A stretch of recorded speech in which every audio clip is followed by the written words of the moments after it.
At home and within my community, we're just Indigenous, we're just Native. In school, usually people are expecting to see things that are very stereotypical. And what's very stereotypical is typically Plains Indians. I do find that that is quite often my experience as an Indigenous designer and maker, that you end up in spaces where you end up in an educational role in addition to the work that you're doing. My name is Brit Ellis. I'm also known as Blue Hummingbird. I'm a mixed Indigenous woman. I'm Haudenosaunee, Onondaga, and French and Irish. And I'm a beadwork artist, tattoo artist, multidisciplinary artist living in Toronto. I started beading in college at George Brown College at the Native Center that they have there. They had a drop-in beading group, so they would promote different activities every week to the student body. I took some materials home and I've been beading ever since. My name is Sage Paul and I am Denisothoomkw. I call myself urban Indigenous, urban Denisothoomkw. I'm born and raised here in Toronto and I grew up in Gabriel Dumont, which is Native housing in Scarborough.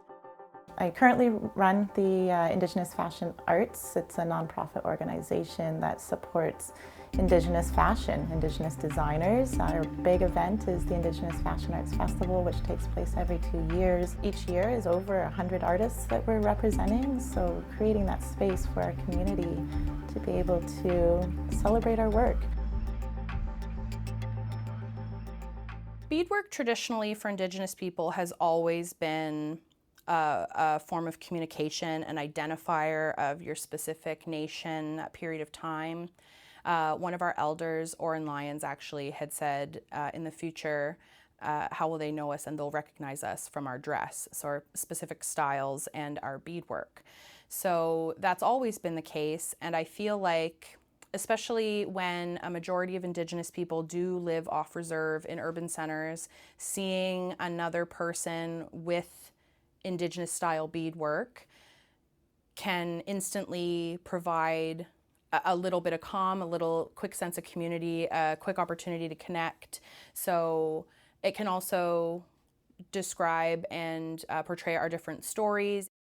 Our teachings generally, there's 13 moons in a year and each represents a different part of the year, part of the cycle. So incorporating those teachings as well into the phases of the moon pieces that I create. It's like a snapshot of a certain space and time, and it can communicate stories very specific to the owner, because with beadwork, I feel it's an incredible medium where you can translate just about anything. So it can be very individual to the person while still being a very clear visual cue to other Indigenous people. When I went into the fashion industry and I volunteered at Toronto Fashion Week, which doesn't exist anymore anyway, right? So I tried to volunteered there, and it was very exclusive. It was very hard to get any kind of access to how I could participate in that space. So in 2016, is when I had just finished a big project with IKEA Canada, and it was really amazing to get to produce a collection, have that visibility. And after that project, I was like, okay, I want to create a fashion week. That's when I was like, I really want to do this. And I was so fortunate. One of my mentors and role models, Carrie Swanson, came up to me at a powwow. She said, Sage, what are you working on? And she knew I just had finished IKEA and she'd been watching the work I was doing in fashion, so I guess she was inspired by it and excited at the idea of potentially working together. And she is a very high-level executive in Indigenous arts, so for her to approach me was a big deal. And I was like, but I want to do this fashion week thing. She's like, okay, let's do it. And so it just kind of went from there. Is like, okay, let's start. It started as a collective, an artist collective, just out of passion and need. And so in 2016 is when we really started getting the ball rolling, thinking about what is this going to look like. And we had dozens of designers there who were presented. It was on the water, so getting to be by the water is just really meaningful. Water is such an important part of, water is life. And so it was really grounding for us as Indigenous people to get to launch the festival in a space that was so close to the land, because so much of, all fashion comes from the land. So I think it was a nice reminder to have that right there beside us. growing up outside of community, it was being around people that everyone looks very different, but we all see something familiar and in common with each other, and we've had similar experiences. So being able to share those and connect over those, and also being a person that was reconnecting at the time in my very early 20s, it was a really incredible conduit for that, and meeting different people that would help me along that journey of reconnection, building that confidence to do that. Dramatic eyes, fool me once, but fool me twice. So just something super fun. It's lined with home tanned hide, and it's fully beaded all the way around.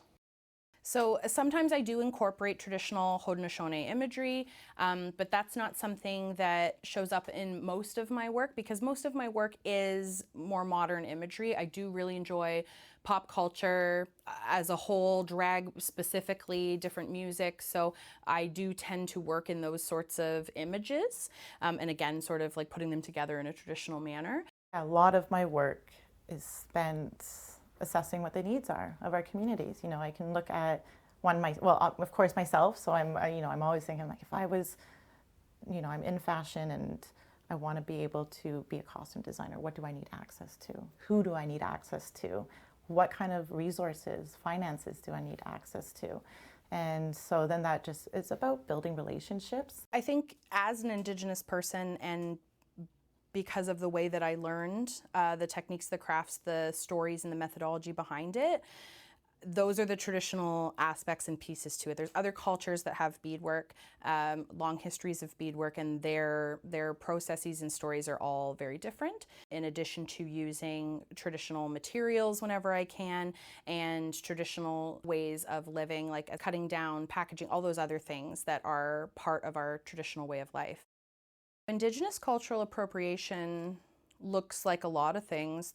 Until relatively recently, authentic and genuine representation of Indigenous people in film and media and print. It's something that folks can kind of look up on their own, but the history of Indigenous people in film and print is very sordid. There were not a lot of Indigenous people playing Indigenous characters, writing Indigenous roles, and things like that. I would like to see Indigenous people profiting from our work so that we can be equal, players in the greater economic landscape that exists. I wish that we had the resources and the basic necessities that we need. So I think when those needs are met is when we will stop having these conversations around cultural appropriation. Because when we have so little, next to nothing, the fact that other people are profiting off of us, when I have family members and we are just scraping by. So sometimes it can be hard because some of the third-party individuals that are copying our designs can be not very transparent about it, but that's one thing that you can generally find in Indigenous designers is a great deal of transparency. Because of the 60s scoop, because of different governmental policies, there are a lot of us that are mixed, there are a lot of us that are diasporic on our own lands, and because of that, I personally, and I respect this in other artists that are very transparent about where they come from, about their process, about their families, and the process of making their art. That would be the best way to avoid appropriation, is to look for those specific things folks are talking about, we're open about it, and then wearing that work proudly and taking on also a bit of that educational piece on yourself, so that when folks admire your work, you can say, oh, actually this is such and such artist, this is their process and how they make this. Actually took 9 hours to make these, they're hand stitched, each bead is selected individually by hand, and the process with which we make them makes them an heirloom you can pass on. It's so important to reframe the value of Indigenous made work. In colonialism, our work was stolen and then it's sold for much cheaper. Bill's Wild West, these kinds of old school ideas of what an Indian is and really put on display. So it becomes a tourist activity as opposed to one that is cultural or expression. And that continues today. If you come to our fashion week, is where you see that the earrings that they're trying to copy are hundreds of dollars. But also, like, our idea around value, very different. You know, we look at value in terms of the story that's connected with the work. We can look at the value in terms of where it comes from.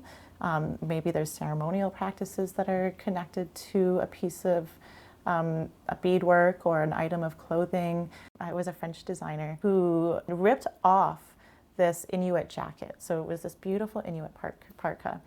And they got called out immediately because it was almost an exact replica of this family's parka. Of course, this story that is a part of that parka was not a part of this designer's narrative that they put in that collection. But when you go talk to that family, it comes from a really deep place of, there was a medicine man who had a dream or a premonition about this garment that was meant to protect its wearer.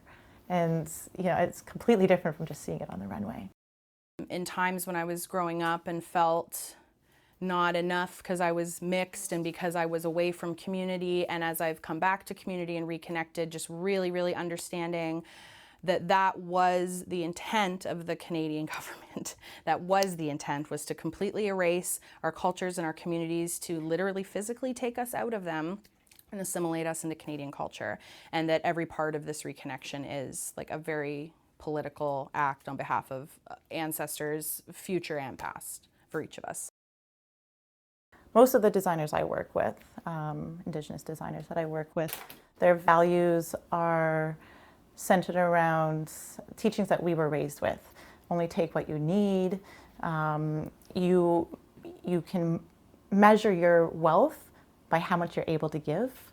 And so that, you know, that definitely changes the whole idea of like how we're making fashion. We're making fashion with materials that come from the land often. When we're not using materials that are coming like directly from our lands, like, you know, fur or leather or woven textiles that are made from plant materials from this land. And so I think there's a lot more depth and meaning when it comes to Indigenous fashion than it does for commercial fashion. I think that including us in these conversations will help to fight appropriation, and I think it'll just make fashion better overall.